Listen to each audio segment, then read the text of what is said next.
ছোটো মাছ পছন্দ না এমন মানুষ কমই পাওয়া যায়।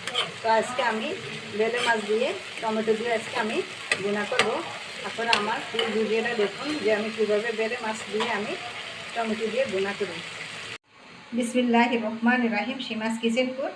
আমি আজকে আপনাদের কাছে রেসিপি নিয়ে আসছি বেলে মাছ। এখানে আমি বেলে মাছ নিয়ে আসি আর টমেটো নিয়ে আসি। বেলে মাছ দিয়ে আমি আজকে ভিন্ন স্বাদের একটা আমি ভুনা করে আপনাদেরকে দেখাবো। আপনারা আমার ফুল ভিডিওটা দেখুন। তো বেলে মাছটা রান্না করার জন্য এখানে আমি একটা প্যান নিয়েছি। প্যানেতে আমি টমেটোগুলো দিয়ে দিব বড় একটা সাইজের পেঁয়াজ কুচা দিয়ে দেবো, কাঁচামরিচ কুচা 1 চামচ দিব আমি হলুদের গুঁড়া, 1 চামচ একটু কম দেবো মরিচের গুঁড়া, কারণ এখানে কাঁচামরিচ দিছি তো তাই আমি কাঁচামরিচের ঝালের পরিমাণটা কমে দিছি।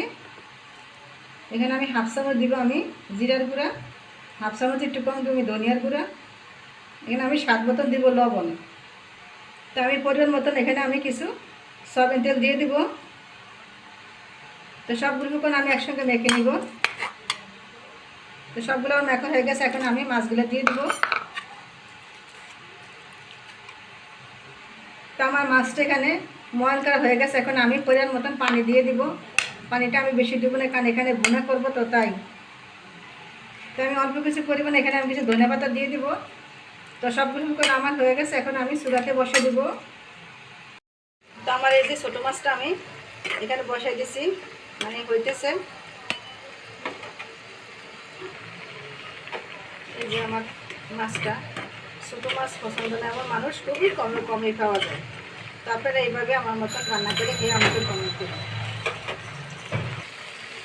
তো দেখলে তো এই যে আমার ছোটো মাছের চচ্চড়িটা, এখন আমি ধনিয়া পাতার কুচা দিয়ে দিব।